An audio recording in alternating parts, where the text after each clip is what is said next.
Hello, everyone, and welcome to today's Lunch and Learn with the SLSO. I'm Tim Munro, Creative Partner with the SLSO. So, when I was 13, I was obsessed with film scores. I made lists of movies and composers, and I was determined to listen to every last one. But I noticed something. There was a divide between music for movies and music for concert halls. Classical music was allowed on film, but film music was not allowed in concert halls. Thankfully, that has slowly changed, and now the SLSO can welcome people like John Williams to their stage as the great artist that he is. So it seemed like a perfect time to delve a little deeper into this art form with 5 musicians who love it, who perform it, who know it. But first, a housekeeping thing. We invite you to ask questions using the chat function through today's Lunch and Learn. We'll be taking questions from the audience throughout via chat. You can ask questions, you can make comments, anything that you like about film music. Finally, we'd like to extend our special thanks to the SLSO 2020-2021 Classical Series sponsor, the Stewart Family Foundation. Now, let's welcome the first 3 guests who are going to join us for the first half of this hour. I'm delighted to chat with SLSO Music Director Stéphane Denève, Concertmaster David Halen, and Associate Principal Clarinet Diana Haskell. Welcome to the 3 of you. Hello, everybody. Nice to be with you. Ah, so lovely. So I wanted to begin this chat with your own beginnings with film music. I feel like film music can often come very back in time for us all. And I wanted to start with you, Stéphane. I understand that it was a very famous Disney hit film of a long ago that was your start with film music. So what was that opening like, and what drew you to film music to begin with? But what is paradoxical is that the first real film music that impressed me was not film music. It was the music of Fantasia. And as we know, it's actually the opposite. It's Disney that used classical music to create some cartoons with it. So that's, that's funny that actually the best film music from when I was very little was classical music. So, but I remember being very impressed by this movie. And it's only later, I have to say, when I was 10, that I have really had the first big shock about a film score. And it was certainly the first time I cried in a movie theater. And I invite here my special guest to tell you who that was. Oh, So when I was 10, I saw E.T. for the first time. I had no idea that I would ever meet John Williams in my life. But what I remember is that I loved the music, and I love, of course, Star Wars and all of that. But yes, the first big impression with movie music was E.T. oh, and I'll be so glad to come back to that because I understand that there's a lovely story that you have about ET. So moving on to Diana. Diana, you described yourself in an email to me as a film nerd, a Yes. film music nerd. So nerds always have to get their start early, I feel like. So where was what was it that struck you first about film music? Well, when I was a child, I mean, my very first movie was Sound of Music, which of course is based on a musical, but the music is phenomenal in the movie. And I also loved the movie Ben-Hur, which was the film score was written by Miklos Rocha, one of my favorite composers. Another nerdy thing is that he wrote a wonderful piece for solo clarinet that has sort of 1940s movie appeal, very dramatic kind of a piece. And I think I just was drawn to that. So I would say Ben-Hur, and also, I don't know, there were a lot of movies, and I just thought that the scores never were given the same attention, as you were saying, as pieces that we play in a typical Powell Hall concert. And there is another composer that I absolutely love, Ennio Morricone, who wrote Cinema Paradiso, which is a wonderful film. If none of you have seen it, you need to watch it. It's just great. And the music is just wonderful. And then The Mission, which is a movie that is near and dear to my heart. And I think that is one of the most moving film scores to this day. It's one of my favorites. That's great. And actually someone in the chat has already gotten into it before you did. Jennifer in the chat asks, when will the SLSO do The Mission? So we should all be pushing that.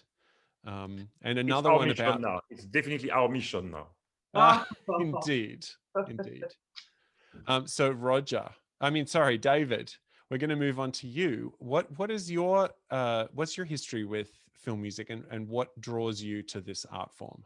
Well, my uncle, I grew up spending the summers in Ohio on the farm, and my uncle was a film buff, and he had a movie room. And as a matter of fact, I still have, I inherited the movies. I have 800 full feature films.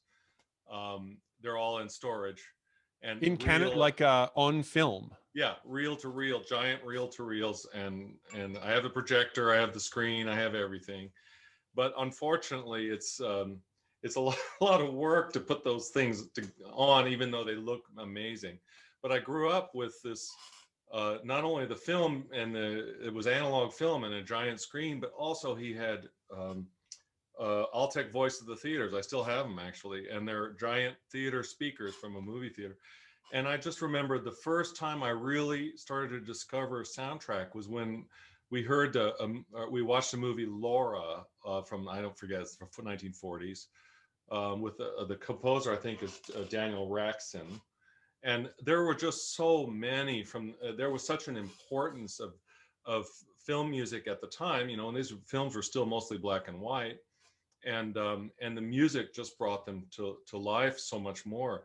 And that created, I think, this incredible tradition of music in Hollywood, which did actually culminate in John Williams and his mastery. And as a matter of fact, I just watched E.T. last night, and I was brought to tears. I mean, it was powerful. And it's funny because you look at the movie now and you think, oh, that's, you know, everything is so dated in a way. The cars look really 1970s or something. And but the music, oh my God, it reaches a point where it's like hearing a great Mahler symphony. It's so effective, and the emotions it brings to you. And that's what I would say in all these films that I grew up watching made me love music that much more, because it helps you to visualize the emotion that you hear in the music. You know, it's been a lifelong appreciation. Well, and you mentioned Mahler, and obviously many of these composers drew on the example of older composers. And it makes me always wonder a little bit, what is the difference? Like what sets aside a great movie score from a great work of concert music? Maybe to you, Stéphane, first on that. It's interesting because the first generation of great composers in Hollywood were people that left the Nazi regime in Germany, people like Korngold, like Waxman, like Steiner, and they had, of course, the culture of Mahler, Strauss. It was a really post-romantic Germanic, Austrian Germanic music, and they brought that first. And it's interesting that the beginning of that music, the music was there quite a lot, and they kind of wrote a real music with a development that was very symphonic. So I think the most important thing that makes a difference between symphonic music and movie music is how the composer relates the music with the pictures. So as I said, the very first piece written for movies, like from the Korngold, for instance, they were definitely written in a very symphonic way. So now you can play the Seahawk or this kind of music today, and it feels very much like Robin Hood. I mean, can be played in concert. It sounds like symphonic Strauss, music, like a Strauss symphonic poem. Exactly. Then, of course, there are so many different ways to act, and I love Bernard Herrmann, for instance. Great film composer, maybe the greatest. But what is incredible is that he composed with gimmicks that are so powerful and so linked to the atmosphere, but he doesn't develop it so much. So when you see Psycho, you have the quick. This is genius, pure genius, to have imagined this squeaky sound. But indeed, there basically no development, no kind of way to structure with two different themes, three, and then work with it. So it's very difficult to play very long pieces of music from Herrmann for that reason. And some composer as well write very, very short little melodic aspect. And so you have a great melody, but it's not developed. So for me, the main difference is that when you don't have the atmosphere already of the pictures, you need, of course, to create a form, and a big sonata form or something, but a form that will create its own narrative, and that is often missing. The exception being, once again, John Williams, because John Williams was able to do simultaneously an incredible composition that follows so many cues, and really, like, there are almost every 3-5 seconds there are a cue, and it's changing something, changing the harmony, changing the melody, whatever. So it follows the film magnificently, but in the background he still composes in a kind of symphonic way with a musical structure behind, which makes it actually independent from the movie too. So I'm always amazed to see that, like, let's say, the bike chairs in E.T. at the end of the movie E.T., it's actually so following, like almost like a cartoon music, like what they do, and then if you remove totally the picture, you still have a music that has its own logic of development, and it works. Then you can listen to it without the film. But so for me, that's the difference between fundamentally between movie music and symphonic music, is just how you develop and create a structure, a musical structure, or not. That's fascinating. And we'll return to John Williams. I think he'll be a theme throughout this hour.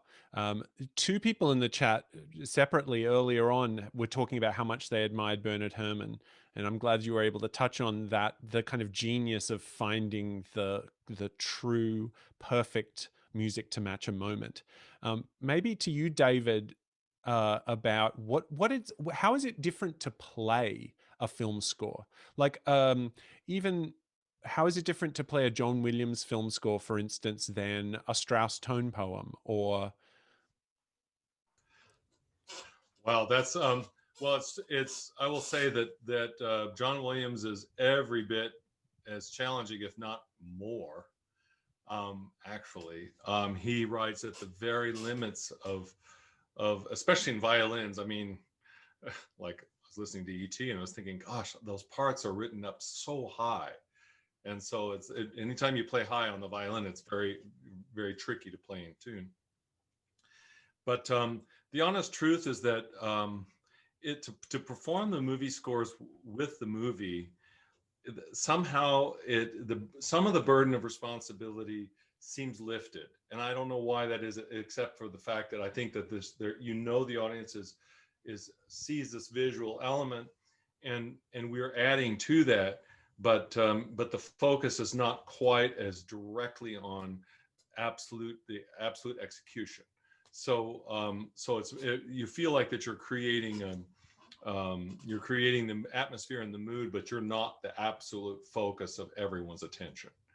And so it reminds me of when we did, I played Pirates of the Caribbean a number of years ago with the orchestra, and I have to say, I never saw such a response in a culmination of a movie before, in terms of just the fact that the music was so powerful and the movie is so well shot, and of course that's also John Williams' music, it's so effective that it's a very visceral experience. So I just hope that we do this, and I know we will. I know this is a growing field, because these movies deserve to have that the scores reproduced live. They're so good in many cases.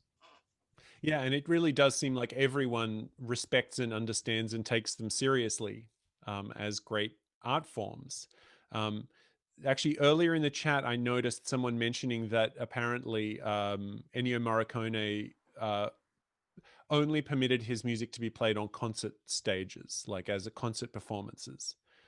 But now that he has sadly passed, maybe there will be a way to do the mission. So again, it is everyone's mission. Write to your local representative. Diana, what is it like for you in the wind section to play in these performances? And so I should say, just to be super clear, the SLSO will perform a complete film score from start to finish with the music, with the movie broadcast above on a large screen. I would say 9 times out of 10, it's more tiring than playing a symphony concert. Interesting. For wind players, because composers seem to write continuously. There are very few rests. Gladiator is a good example. And somebody mentioned Gladiator. That actually is a harder film score. I think it would be hard to put that into a concert format. There's a lot of rumblings and a lot of sort of undercurrent rather than melodic content. And that I remember as being one of the most tiring weekends that I ever experienced in orchestra playing. So oftentimes movie composers are just 100% asking every musician in an orchestra to just play all the time. On occasion, we'll get some films that is not the case. But I always look forward to the weekends, but I also know it's going to be really tiring. Yeah, and I have heard from percussionists that that's especially true in the percussion section because of the nature of recording a film score, that they essentially, because they're cutting between each, they're recording just small units of time, that they can completely redo the percussion. And so you have these just giant setups where they're dashing from one side to the other side, trying to do the seemingly impossible. Stéphane, I wanted to touch with you on what it's like to actually perform a film score with the film going. I understand, having done it myself a couple of times, that there is quite a lot of complexity to how it is able to be fit together. Absolutely. So I have a score. I will surprise you. It's the full film ET. And here is how it goes. So you have, as you can see here, some indication on top of the score with some green, some yellow light, and then you have this sign here, which is a rendezvous. You have to actually conduct the music, and I will show you how it looks for the conductor. You have an extra screen, you have your score, and an extra screen, and I will show you what's happening. So I will use my phone that you can see. So you have a line, you see that? And the line then cross rendezvous, tac. Oh, that little dot, that little white dot. And then you say, okay, take care, boom. So, that dot. So that little dot that just goes in very quickly, is that the rendezvous point? It's a line that goes, and it's very natural actually. So basically, you know that when the line meets the other line, you know that it is a point where you have to be at that moment in the score. And then when you have a yellow line, it means that you know that you arrive to a new section and a new tempo. So the yellow line gives you a way to kind of prepare the new tempo. Sometimes it's 2 beats, sometimes it's even 1, sometimes it's 4 beats. So you have an indication on the score how it goes and how many. I'll give you this example for, once again, for the very start. Here, you know that between the yellow and the green, you have 3 beats. 1, 2, 3, boom, and then you play. And so it's very much kind of multitasking thing, because you need to know the score, obviously. And on top of that, you have follow this line, which sometimes makes you very nervous. A bit like a very Hitchcockian feeling sometimes, because if you get a little bit late, for instance, you see the line that goes faster than you are, and you know that you have to slightly accelerate to the next checkpoint. But then if you accelerate to the next checkpoint, you have to think, oh my God, so now I'm in a tempo which is too fast for the next one. So you have to just find a way, still keeping, of course, musical and natural. So because you have no chance. When it starts, it starts. It's really, I'll show you again this, that people can see, because I think it's fascinating. Sorry, let me just, so you see you have this line, and then you will see the yellow soon preparing for the new scene. So you know you have, attention, 1, 2, 3, 4, 1, 2, 3, 4, 1, 2, 3, 1, 2. And is that, do you like that system as opposed to, because another way that you could imagine that it's done is that you have an earpiece and it clicks. So tell me what the difference is. Some people sometimes can hear indeed the click, and I hate that. I find it so anti-musical. And I did ask John, who said he never used that, never wanted to. And he said to me, was very charming, said like, Stéphane, you know, you have to interpret my score. You have to make music with it. So you just need to find a way that you respect the cues, because they are very important. But in between the cues, you have to put your own heart in it. So the click ruins that, because you concentrate on the click and you become a kind of robot just following the click. So I personally really don't like that. It's not musical enough. I try just to play and keep, my goal is to keep the melodic aspect, that it still sings naturally.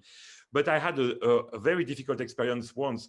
I did in Philadelphia, actually, the full movie from Eisenstein, Alexander Nevsky, which is with Prokofiev music.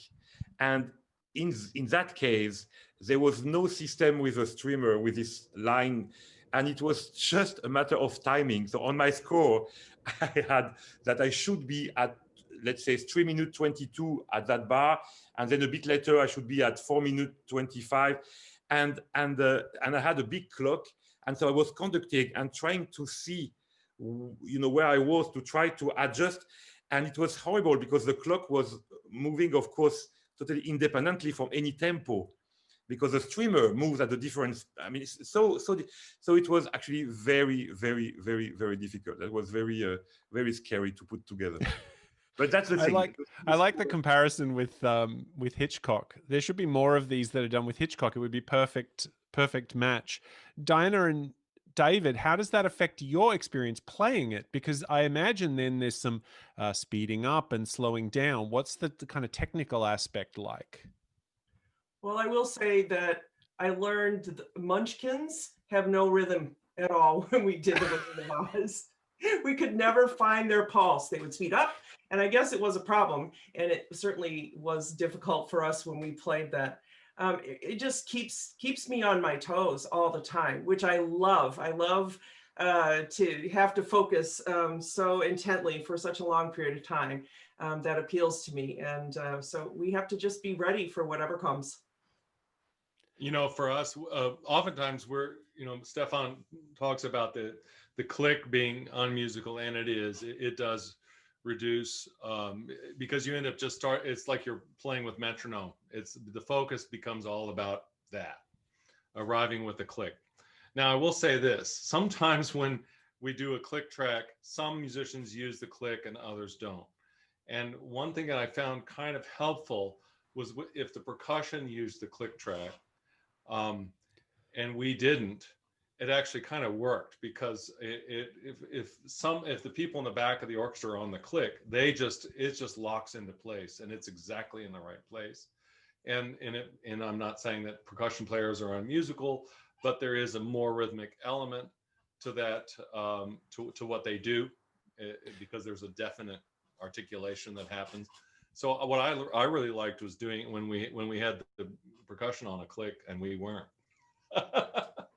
Yeah, I mean, well, so just to be super clear for anyone who hasn't had experience with this, that essentially means like kind of what I have, an earpiece, and into that earpiece there is a clicking sound, and each beat you hear a click on the beat, and usually like at the beginning of each bar the click sounds slightly different. And it particularly makes sense to me as I think about it for percussion, because percussion, so much of their life is looking up and down and that struggle of being able to like play without looking at their hands. So I imagine it frees them in lots of different ways. We just like went deep on some technical things, so let's back up a little bit, because we only have Diana and David, we only have you for a couple more short minutes. um, uh, Number one favorite film score. Let's just go out with that in the first half. If you just had to Desert Island Discs this moment, what would you love to play that you haven't played? Who, You, Diana? I think, well, anything by John Williams or Ennio Morricone, but that isn't what you want. I think I would say I agree on E.T., and then I think The Mission, Ennio Morricone's score to The Mission in the movie itself is it's it's kind of melodramatic in some ways, but it's really actually a thoughtful film as well. Absolutely. And you, David? well, I'd have to go with ET also, just because I just saw it and I thought it was so great. Another thing I'd like to do is to do some of the old Clint Eastwood movies where Morricone did the score, and play some of those scores in person. I think that would be really, really, that would be like a bucket list thing. Oh, I love that. I love that. And we have a lot of wonderful thoughts in the chat about people who have their own sort of favorites. Gladiator, um, Dead Man's Chest with a live orchestra, um, Max Steiner, Mm. Nino Rota, we haven't really touched on yet. Nancy Shearer, um, and there's a so I'm going to, unfortunately I think we need to leave our first guests for this afternoon's hangout session. So I really want to thank David Halen and Diana Haskell for joining us. Thank you. Thank you guys so much. Thank you Stéphane, if you all. wouldn't mind staying with us. And I'm going to welcome our next two guests, Principal Horn Roger Kaza and Associate Principal Trombone Amanda Stewart. Welcome to the Film Music Gauntlet. Thank you for Hello. joining us. Yeah, thank you. So I'm going to start where we started, just with the first three folks.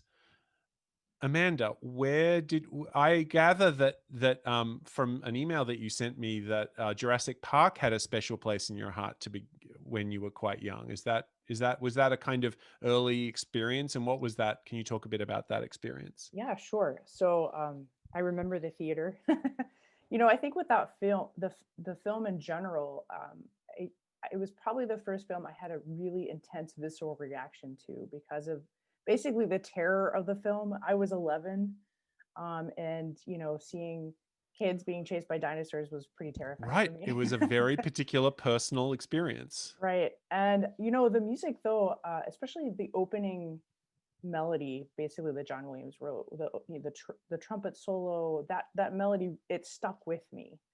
So I would say that's probably the first time with a film score that I walked away. Obviously, it was memorable because of the visceral reaction, but also because the music, that melody and certain melodies from the movie stuck with me. And looking back, and obviously we've played that now in the symphony. We've played the soundtrack with the movie. Hearing how he basically reinforced and heightened the sense of terror with the music is really fascinating. So when I was playing, I could kind of hear what was happening on the screen, but without seeing it. But because I was playing the music, I was feeling the terror still, because the music really adds that element, that emotional element that movies really need. So. Yeah, that's beautiful. And Roger, in an email, you were talking to me about your very first experiences were actually very hands-on experiences that you I believe took a melody from a film score or a TV show and actually transcribed it when you were a kid. Yeah, well, it's a funny story. The sixth grade talent show was coming up, and I was 11 years old, and I was determined to make an arrangement of a TV show theme song that I really loved. It was this cheesy show called The Time Tunnel, where the US government has this secret mission to send people back in time, and it goes all awry. Naturally, they never go to any boring spot. They always go to the Trojan War. But this theme was very, very difficult. It had sort of a Prokofiev motor energy, and it verged on atonality. And I had to give up and go to some easier tune. But years later, I decided, who wrote that music to The Time Tunnel? And lo and behold, it was Johnny Williams, as he was known at the time. Wow. Theme song composer. He also wrote Lost in Space and some other ones. So many years later, when I was principal horn of the Boston Pops, I got to work with John, and of course, working with him here recently last year. It's just such a thrill because this guy could do it all. He could write TV music, film music, and of course, he wrote symphonic film scores, symphonic scores. The Houston Symphony premiered his first symphony. So I've been involved with film music from the get-go, and I have to say it, in a way, it inspired me to choose a music career because there was so much depth and so much gravity in that music. I thought, wow, this would be very cool to do for a living. Oh, I love that. I love that there's a direct connection between your world and the world of film. Since we've brought up John Williams, I think it would be lovely to touch on the fact. So John Williams visited St. Louis and conducted the orchestra. To a little bit of what that experience was like. Stéphane, I gather that you had met and worked with John before. What was, how did you come to know him, and what is he like as a person? Oh, I feel so privileged to have met him in 2007 in Los Angeles, of course. I was conducting the Los Angeles Philharmonic, and in the middle of my week, I had a day off, and I had no idea why. And they said, oh, we have a gala concert conducted by John Williams. I was like, hallelujah, yes, great. And the gala concert was even hosted by Steven Spielberg and Martin Scorsese, both of them. Oh my gosh. So that day, I was able to meet those three giants, I have to say. And I was very impressed by all of them, but of course, very, very much by John Williams for his kindness. It is the most tender, the most gracious, the most generous man I ever met, really. And I think everybody who had the chance to meet this great man thinks the same. He's extraordinarily curious about people, about music, about everything. And it's very simple. You can speak with him very easily. I'm amazed that I can be so at ease speaking with such a great master, great genius. And we had great conversations then, and we kept in contact. And then in Tanglewood, which is the summer residency of the Boston Symphony, I met him many more times, and we shared some amazing evenings of music and of drinking some wine too. I mean, not too much, but just together. And after in concert, parties after the concert, and I'm very, very. I have to pinch myself to believe that that we have this friendly relationship. We write to each other very often. Actually, I received a letter for him 2 days ago, and he's a wonderful person. Really, really so kind, and so I was very pleased that there was a possibility, of course, for him to visit us at the very start of my tenure, and I think everybody had such joy to make music with him. He's the best. Roger, you were saying that you've worked with him often through the years, but Amanda, was this the first time you'd worked with him, and what was that experience like from your perspective? Yeah, actually, the first time I worked with him was at Tanglewood playing with the Boston Symphony for a special event, and that was my first time playing with him. But then in St. Louis, you know, it was really amazing. I really love John Williams. But something to what Stéphane just said, the very first time I ever met him, I was a teenager at Boston University's Tanglewood Institute. So it's like the high school program of the, you know, the Tanglewood experience. And I went to hear something that he was conducting. The Boston Pops probably was playing something, and I happened to be there. And I brought a little CD jacket to get signed by him after the concert. And so I waited in line, and as I was waiting, I was like, oh, I wonder what this guy is going to be like. I mean, he's really famous. He's really well known. He's gifted. And so I thought, well, maybe, you know, maybe he won't be very nice. Who knows? And I got up there to meet him. It was like, he was so extraordinarily humble and generous. He asked me, you know, how I was doing. It was very personable. And that really blew me away. So, and that's, you know, I was just kind of a nobody, just a random teenager, and he decided to treat me with such kindness. And I think that is a really remarkable thing. So totally goes with what the maestro said. And so anytime I've had the chance to work with him on the stage, it's just a real pleasure and an honor. That's wonderful. Thank you so much, Amanda. Roger, what is it like to work with him as a baton person? Because he's primarily a composer, but he does conduct a lot, or he has traditionally. Like, what is he like as a conductor? I hadn't seen him in many years, and I have to say, and Stéphane, maybe you can relate to this, his conducting has definitely improved. When he was first starting with the Pops, he hadn't done that much conducting of live concerts. He'd done a lot in the studio, but you know, there's a certain difference getting out in front of public and really projecting like that.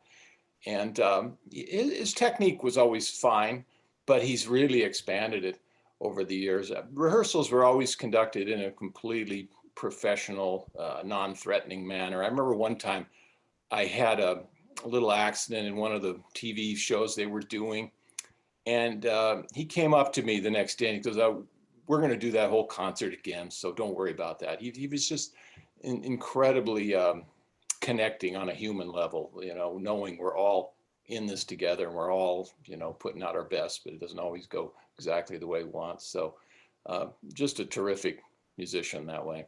I've been, by the way, referring back to his first symphony, I've been trying to get the score to that or even a recording, but apparently he's suppressed it. He doesn't want it released. So I don't know if we'll ever see the light of day, but it was played by the Houston Symphony and the London Symphony with Previn conducting both times. I know those parts are somewhere. They'll come up, right? You can't, it's got to be somewhere. I wanted to touch on a lovely, just going back to E.T. for one final moment with you, Stéphane, that this was such a score that you had such a close connection to, that there's a story that you have with your daughter, Alma. With my daughter. Oh, that's very kind of you. Yes, I did tell you this indeed. Thank you. It's just this score made such an impact on me that I wanted to do something special for my own daughter. And so I took really great care that she would not see the movie E.T. until the right moment. And that right moment was a series of performance with the Philadelphia Orchestra in Philadelphia. And she missed school, I'm afraid. She came to America for that week with me. And did you pull her out of school? You took her away from her schooling? Yes, I'm sorry. Oh, yes, she was 10. And I know, I'm guilty. But she learned something special, which is to see what an emotion can be, how strong it can be. Because I conducted this movie and I thought about my own childhood when I was moved to tears, and I knew that in the hall, in the audience, if my daughter was actually having the same emotion for the very first time in her life. But that time it was not only on the screen, there was also her daddy conducting the music on stage. So I'm afraid, like you, David, the Helen before, this movie is so strong anyway. It's very hard to not cry at the end. If you do, you have a stone instead of a heart. I mean, it's so touching. And And I believe we have on the screen a photo. so this is the dressing room, indeed in Philadelphia, and that's the day when Alma, or she's hugging this score. That's the score, and we sent the photo to John. That's why I have this photo, and that's the day where Alma discovered. And so, I mean, we all cried. Basically, it was just too much emotion, but it was a beautiful emotion. Thank you. I love that. And here's another. I Oh, love thank you that. very much. That's lovely. Yes. That's Oh, so sweet. Thank you for sharing that, Stéphane. I mean, so just to summarize a few things that are happening in the chat, there's a lot of wonderful mentions of composers that we haven't touched on, and of course won't really have time. One is Danny Elfman. There's been bits and pieces about people's attitude towards Danny Elfman. Someone said that they think that maybe he is not as well considered as other composers. I totally agree that of the composer today alive, he's one of the best for sure. I love the Tim Burton's movies, and he did so many. I mean, really great score. The Nightmare Before Christmas, Big Fish, Batman, Spider-Man. I mean, he's a very interesting composer for sure, and he really writes with very skilled orchestral writing. So. This is a great one, and yes, I would say him is great. There is one that left not so long ago, which is Jerry Goldsmith. I just mentioned in the chat, actually. How about some Jerry Goldsmith representation, says Oh, Richard in the chat. no, that's also very strong, actually. I mean, he has it sounds great. The Omen with if you remember, with the male chorus, if I remember well, it sounds great. Like I mean, a lot of those uh, composers, they really know how to make a very special sound. The only difficulty sometimes is that it's all done in the studio, and it's so well done, and they have so much time to work on it, that it's very difficult sometimes to be able to replicate that on stage live, because you don't have all the mixing that they use, all the effects that they can do. So it's sometimes a challenge. But yeah, Basic Instinct, Poltergeist. I mean, what is from Jerry Goldsmith? I mean, there's a lot of great music from. Stéphane, why did you not go into film? What do you Did mean? you ever think about becoming a director, or I mean, No, it happens that I do love movies a lot, and my wife too, and we go very often, at least once a week, and we were very proud here to go back to the movies the very first day it was open again, and then the very first actually day of Tenet, which was the the blockbuster that came end of August, I think, and now it's closed again. So we are very suffering to not be able, because I think it's so great to go see a movie in movie theater. It's a difference. Like people going to a concert hall, you have to experience this with other people. At the end, music, like movies, still put us together, and so we have to go to see them in the right place, in the movie theater. I was going to say it does sound very much like the experience of going to a cinema has lots of elements to the experience of going to a concert. That same level of focus and concentration.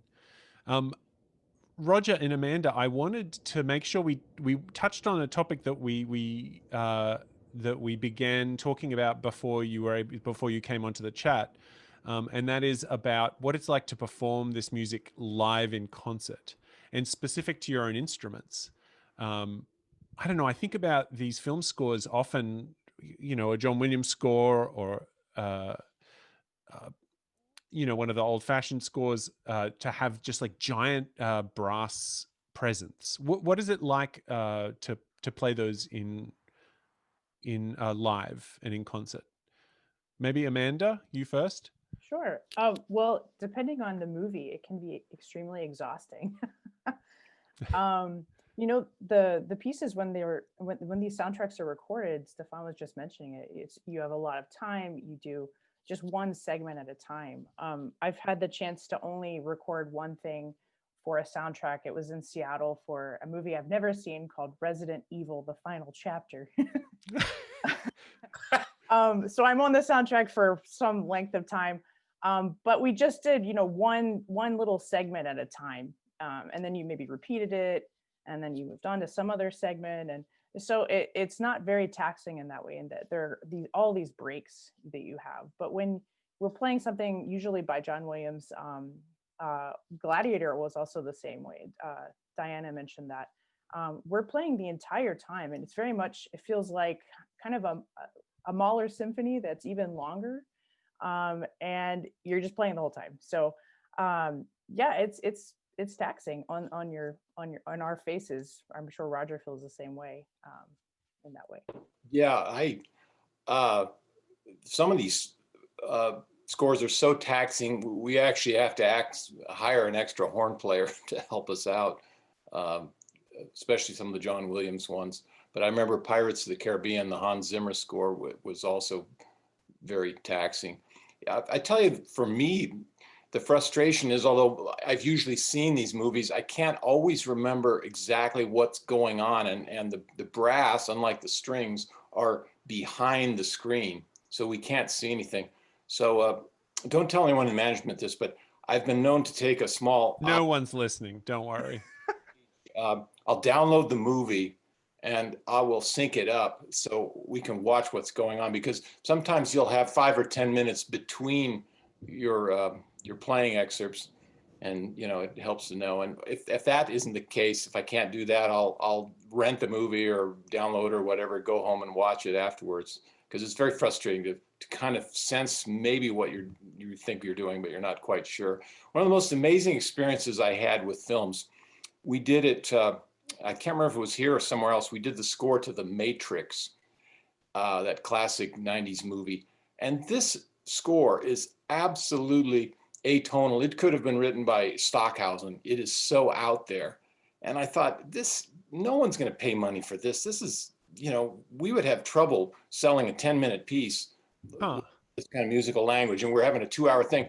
And yet when I went home and rented the movie and watched The Matrix with that score, it just came together perfectly. It was like, oh, that's the absolute perfect score for this reality that they're trying to present in the movie. So it's uncanny what a great composer can do, you know, not just superimposing some predetermined idea of the music onto a film score, but actually interacting with that visual element and the plot element and just enhancing it. So that's a beautiful point, because sometimes playing against the image, sometimes playing with the image, sometimes music, you know, there's to the term diegetic music that appears in a scene rather than on the orchestral score. There's so many subtle and fascinating different ways that film scores are treated.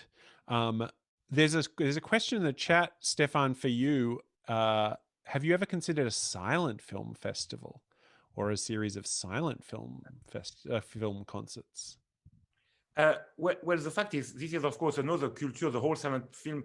I know a lot of pianists and organ players who are extremely good to accompany live, you know, the silent movies, and this is great. It happens that the orchestra I conduct in Europe, the Brussels Philharmonic, got an Oscar actually for recording, an Academy Award for recording The Artist, you know, this homage to silent movie in black and white. And if you don't know this movie, I so recommend to watch. It's very, very, very charming, and it is indeed a fantastic thing. What I found incredible is all the people that back now, kind of a little bit more than a century ago, were able to improvise watching the movie live and doing the scene. It was really this improvisational skill, which is sometimes missing today.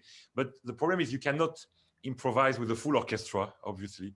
So this is not possible to do with an orchestra. But there are some great scores that have been written for Nosferatu, for the Fritz Lang movie, for Metropolis, for the Charlie Chaplin movies, and indeed that would be great.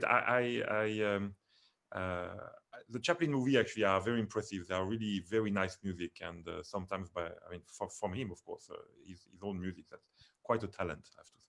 Well, I think, unless I'm wrong, Roger, did the SLSO not do a Chaplin movie sometime in the past? Maybe was it City Lights or something? Perhaps City Lights. Anyway, someone in our chat will certainly get us up on that. Yes, City Lights, says Felicia Foland. Nice to see you, Felicia. A question about composers who combine traditional orchestration with electronic elements. Do you have any particular thoughts about composers who combine those elements? They're often, I would imagine, harder to do in concert. Yes, this is the issue, of course, with most of the score today. Though we're very lucky because thanks again to John Williams, he was able to keep the symphony orchestra in the popular culture, and he made it actually the sound of space, the sound of future. It's incredible with Star Wars, the space opera, and also Kubrick using, of course, some symphonic music of Strauss, both Richard Strauss and Johann Strauss, in his Space Odyssey. They were able to maintain the idea that ultimately the symphony orchestra is the greatest way to illustrate the universe. But yes, today, of course, you have a lot of effect. I mean, the Hans Zimmer, for instance, I like the Christopher Nolan movie, but what can you do? Because it's not really possible to have such a replica of all this electronic effect live easily. So that is definitely an issue. But of course, right now we spoke about symphonic movie music, but there are a lot of great, by the way, great movie music, which I found are so well done, which are not with movie music. I think, but like the song of Baghdad Cafe, for instance, so perfect with the mood. It's such a great song that works so well. Or I love, for instance, very much Dancer in the Dark of Lars van Trier, the film with Björk as an actress, and also who did all the soundtrack. And so, yes, this is. I gather your daughter is named for. Yes, yes, because when we watched that when my wife was pregnant, and the Björk is playing a character called Selma, and we were searching for a name, and for our soon to be born daughter, and I don't want a name with a S, because I have a little lisp. So I said, I won't spend the rest of my life with a lisp. So I said, Selma, unfortunately, is not possible, even if I love it. I love Selma. I thought it was elegant. And my wife said, oh, but there is another name, actually, quite close, which doesn't have a S, which is an old Swedish name. And she said, Alma. And I said, it's not only a Swedish name, it's also, an Austrian name from Alma Mahler. And then suddenly we look at each other, and voila. So it's from Dancer in the Dark, indeed, that we were able to name our daughter Alma. Thank you. I love that. And that movie is a sort of a musical. And actually someone in the chat was mentioning, do we consider old movie musicals to be beneath the quality of film music? And in fact, actually that I have put together, based on the recommendations of Stéphane and Roger and Amanda and Diana, a series of Spotify playlists of some of your favorite film music. And there's a number of musicals in there. And Stéphane, you put in a really strange, fascinating movie called The Umbrellas of Cherbourg, which is entirely sung in this very strange kind of recitative Everybody, style. If you don't know this movie by Jacques Demy, it's so beautiful. It's one of my favorite movies ever. It's so fantastic. It's with the music by Michel Legrand, and it's super weird. it's kind of jazzistic, but it's sung, the whole movie is sung, but not only in a kind of aria way with songs or whatever, like the most casual little discussion would be sung. It's a very weird thing. I recommend everybody, if you've never seen this movie, if you don't like it, I pay you back. I promise you. That's great. That's a promise.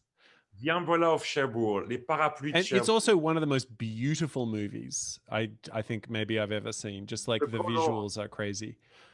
Okay, we only have just a couple of minutes left, but maybe we can do a lightning round of movies that you would die to play on stage, but have never been done, haven't been thought of yet. We did this a little bit at the beginning of the end of the last half hour.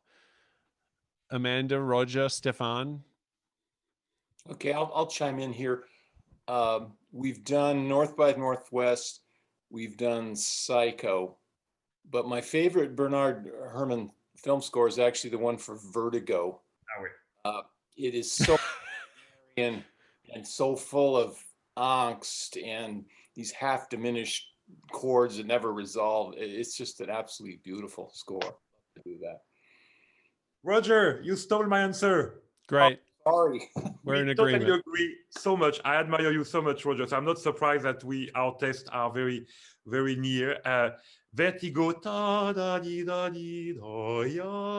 it's almost like, you know, a Wagner Tristan chord or something. It's so perfect. And the colors in Vertigo, all the, I mean, yes, I would love to conduct Vertigo, even if there are not so many different music. It's kind of, you know, the same often, but it's such a high quality. This is a terrific, the San Francisco Bridge with these big horns and actually, yes, I would like to hear you, Roger, and hear you, Amanda, playing the San Francisco Gate horns.